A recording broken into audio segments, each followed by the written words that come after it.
What's up, everybody, and welcome back to First Fruits of Zion Reacts. Today, we're going to be looking at a video that is called Father Ignatius. Father Ignatius is talking about Israel, and I think he's an Orthodox priest, so we'll see if he has anything nice to say. Before we get started, I just wanted to remind you to go to FFOZ.org and create a free account. We'll give you a free book and curate lots of content for you so you can always be learning from a Messianic Jewish perspective. Learn the Bible from a Messianic Jewish perspective. That's what you want to do. Trust me. All right, let's see if we can get a handle on whatever's going on here. I was going to say, one of the things I think we need to be most comfortable in saying, and let's do an exercise, shall we? Repeat after me.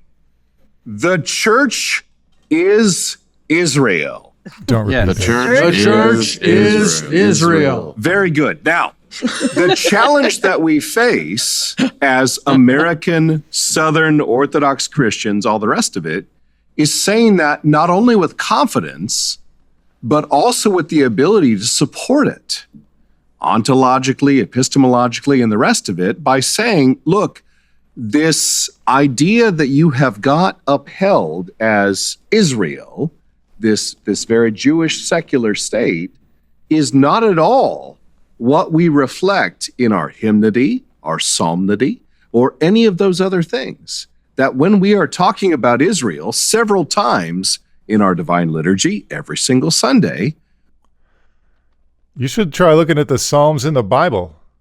They talk about Israel a lot. Maybe you got the wrong Psalms. we are not talking about a modern Jewish state established in the 1940s. We are talking about an Orthodox Christian understanding of what it means to be God's people. And that is one of those things that it's really awkward to talk to your buddy who's the Southern Baptist, who Pastor Jim Bob has convinced that we've got to go over to the modern state of Israel and whatever they do, we will support, and say, you're off the mark. Zionism can be a little more nuanced than whatever the state of Israel does, we will support. You don't have to. You can say we want Jews to live in their ancestral homeland, and also something happens over there and you don't like it. You don't have to like it. Those are two different things. So he's taking this sort of maximalist idea and setting it up as a straw man. Similarly, saying, oh, it's a secular state that was founded in 1948, and as if there's nothing before that, as if there's no Israel of any kind before that, like as in the Jewish people. But what we're looking at here is straight up. This is the old school replacement theology, where it's just like, oh no, it's either never was the Jews or it was it used to be them and now it's not anymore. It's usually one or the other, but it's the church now. And whenever you see Israel in some kind of positive sense in the Bible, it has to be the church. But whenever they're getting their butts kicked, it's the Jews. That tends to be how it goes. There's a little more here. We'll watch it, and then I'll have some things to talk about. Here is what it means to be Israel, to be the church, to be God's people, and to uphold that idea in the American South and everywhere else really in this United States. But we have to divorce ourselves from this idea that Israel is this thing that is automatically Jewish, that is automatically Middle Eastern, that is automatically located somewhere other than wherever we find ourselves, our worship, our tabernacles, and our faith. They got And tabernacles? it's going to be one of those things that really we all just need to educate ourselves as American Orthodox Christians to say, no. The church is Israel. Well, it's not. We talk about this a lot on the channel. What can I say? What can I say to an Orthodox Christian perspective? Because first of all, I think it's worth noting that it's not just Pastor Jim Bob in Texas or Oklahoma or Alabama or Mississippi or Tennessee that is or Georgia that is saying that is a Zionist, or that is saying that the Jewish people collectively constitute Israel as the biblical definition of Israel. You could go read what the Catholics are saying. There's a lot of them. They have a lot of theologians, and they've been thinking real hard about this since the Holocaust. And they're publishing books and having conferences and papers where they're reassessing all of this. Pope John Paul, like we saw in our recent video with Dinesh D'Souza, went and apologized. Pope John Paul II went and apologized for all the stuff the church has done to the Jewish people throughout history. So, but I want to take a slightly different approach. I want to take this opportunity to talk about an Orthodox Archimandrite that I respect. I'm going to grab his book. Hold on. This book is called Communion in the Messiah. It's by this guy. He was born in France. He was born in France. So we're gonna assume that name does not rhyme with the popular Christian punk band or kitchen utensil. We're gonna say this guy's name is pronounced Lev Gillet. Feel free to correct my French pronunciation in the comments, si vous parlez français. But let's take a look at what he has to say. He's Orthodox. This is not a guy. Lev Gillet is not a guy who like grew up Orthodox and then started messing around with other stuff and went off the rails. He converted to Orthodoxy, if I remember right, after his experience with Orthodox Christians that he met in like prison camps in World War I, something like that. And he wrote a book called Communion in the Messiah. It's about Judaism and Christianity. And he wrote it in 1942. This is a reprint. Some wonderful person reprinted this 24 years ago or so. Yeah, reprinted 2002. We're going to see what he has to say. Let's skip to his conclusion first of all. See if he has any closing thoughts after. You can just go by this and you can read everything he says. A lot of times if you skip to the end, someone will get to the point. Don't do that with my videos. Make sure you watch them all the way through. Lastly, we must consider the mystery of the restoration of Israel. Then he starts quoting. Blindness in part has happened to Israel until the fullness of the Gentiles be come in, and so all Israel shall be saved. As it is written, there shall come out of Zion the deliverer, and shall turn away ungodliness from Jacob. This is Romans 11. Our favorite chapter. Now if the fall of them be the riches of the Gentiles, how much their fullness? It's a different verse. If the casting away of them be the reconciling of the world, what shall the receiving of them be but life from the dead? Yet another verse. These are all scattered through Romans 11. Listen to what he has to say in his comment on this. There may be difficulties about the times and circumstances of this restoration of Israel.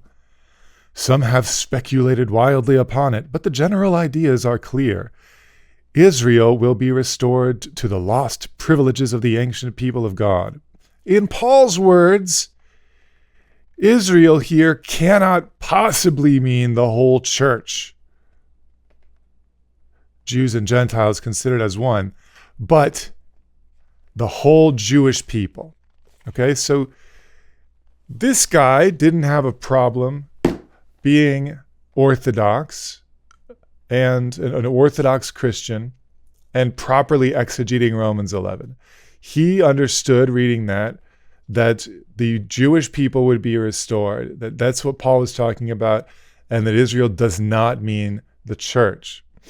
So I've heard that Orthodox churches, Orthodox theologians have just not gotten on the Zionism wagon. And on a deeper level, just do not recognize the covenants God made with the people of Israel, the Jewish people. But one of them did, so it's possible. I'm trying to be optimistic here. I wonder if I can find something about the land. It's a chapter called The Earthly Problems of Israel. Maybe it's in there. Here's something. Christians must also realize that, this is page 162, Communion in the Messiah, Lev Gillet, Orthodox Archimandrite. Christians must also realize the nature of the link between Judaism and Palestine. That's what they called it back then. Geographical term. We are often inclined to consider the Jewish origin of Christianity as a mere historical fact, devoid of any special religious significance. That Christianity originated in Palestine does not matter to the majority of Christians. It could as well have originated anywhere else. This is sort of like what Father Ignatius was saying there. Like, oh, this has no locality beyond where we are in our tabernacles. I didn't know they had tabernacles. Maybe he's talking in like an idiomatic term, an idiomatic sense. We tend to imagine that the spiritual aspect of reality is essentially situated out of time and space. For the Jews, this spiritual aspect not only was, but always is related to an actual process of historical development. The spiritual idea is attached to something concrete, to an actual land as the symbol and guarantee of the nationality. Right? So he gets it. He gets the spiritual element of Zionism. He says the attachment to Palestine is less material than spiritual. Palestine's physical features and scenic beauty will always remain unknown to millions of Jews who pray and give money for it. The attachment of the Hebrew to his land is fundamentally different from the usual attachment to a homeland. The Jew is less attached to the actual Palestine, the physical Palestine, than to the idea of Palestine as a memory, a hope, a promised land, a basis for national consciousness. This interdependence of Israel and Eretz Israel, the Zusammenhang in the German there, he must be quoting a German theological idea. As Buber says, there he is, in some way participates of the nature of a sacrament. It is the visible and efficacious sign of a spiritual reality. Right, so that's, I can count that because he's an Orthodox Archimandrite. I can count that as an Orthodox position that I could be on board with.